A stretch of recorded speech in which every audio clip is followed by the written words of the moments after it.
5 berita terpopuler hari ini Senin 10 November 2025 di Bloomberg Tech News Flash 5 yang pertama.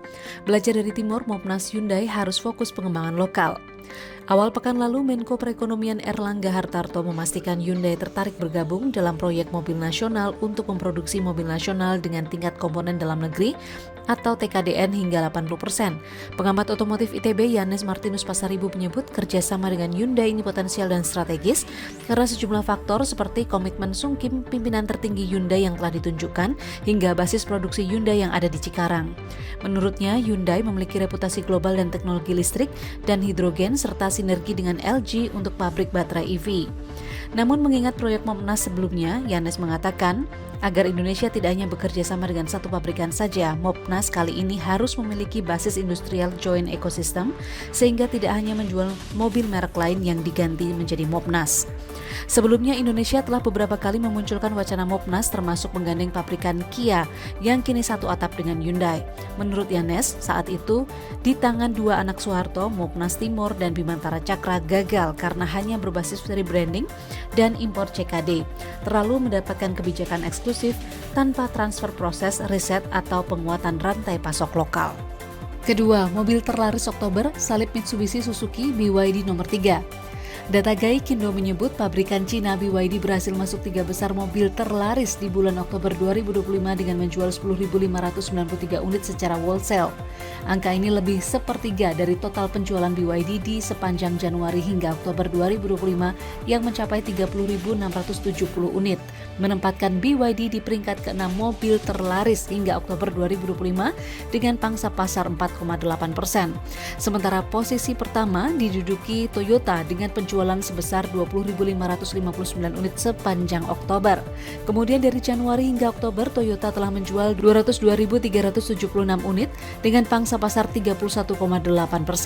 Untuk peringkat kedua berada di tangan Daihatsu yang menjual 11.789 unit, sementara Januari hingga Oktober penjualan Daihatsu mencapai 107.090 unit dengan market share sebesar 16,8%. Gaikindo mencatat penjualan mobil di bulan Oktober 2025 naik 19,2% secara wholesale yakni sebesar 74.019 unit, sementara itu secara retail sales penjualan naik 17,2% ke angka 74.720 unit di bulan Oktober 2025. Meski demikian, secara tahunan hingga Oktober penjualan wholesale mobil turun 10,6% dengan angka 635.844 unit, sedangkan periode yang sama tahun lalu mencapai di level 711.064 unit mobil. Ketiga, kinerja grup Boy Thohir tergerus, saham rawan terkoreksi.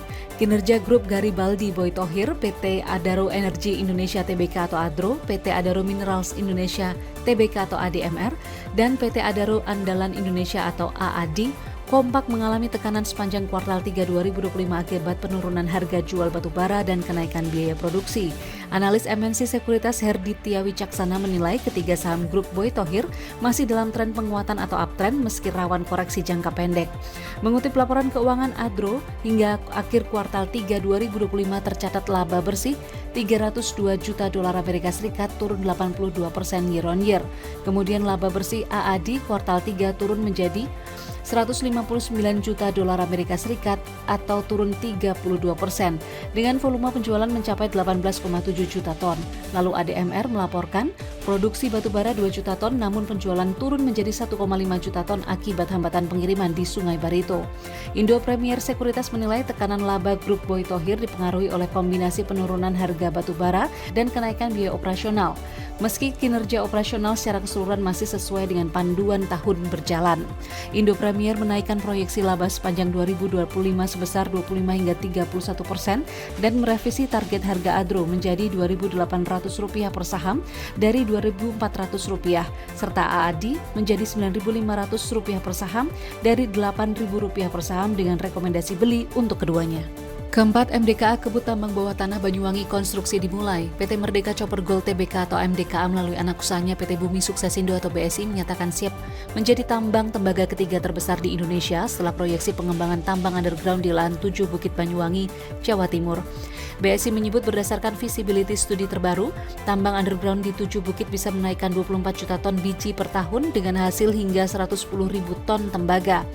Berdasarkan Mineral Resources Estimate atau MRI, Per Maret 2024, potensi sumber daya terindikasi mineral mencapai 8,2 juta ton tembaga dan emas sebanyak 27,9 juta onces. Komposisi ini membuat penambangan diperkirakan bisa mencapai 30 tahun, sementara proses eksplorasi tambang ini telah dimulai sejak 2018 dan hingga kini mencapai dana investasi 250 juta dolar Amerika Serikat. Sampai saat ini, tambang emas 7 bukit dilakukan dengan metode tambang terbuka atau open pit. Selain di Banyuwangi, MDKA mengoperasikan tambang tembaga Wetar, Maluku Barat Daya yang menghasilkan tembaga emas dan pirit. Pada 2025, tambang ini diharapkan menghasilkan 9.500 hingga 11.500 ton tembaga dengan cash cost sebesar 1,60 US dollar dan 2,20 US dollar per pound. Kelima, 13 emiten antre IPO di BEI mayoritas aset menengah. Bursa Efek Indonesia atau BEI mencatat 13 perusahaan berada dalam pipeline pencatatan saham per 7 November 2025. Dari jumlah tersebut, mayoritas berasal dari perusahaan skala menengah dengan aset antara 50 miliar rupiah hingga 250 miliar rupiah. Ke-13 perusahaan ini terbagi dalam sektor basic materials, 1 consumer cyclicals, 1 consumer non-cyclicals, 4 financials, 2 industrials, 2 teknologi, dan 1 transportation and logistik.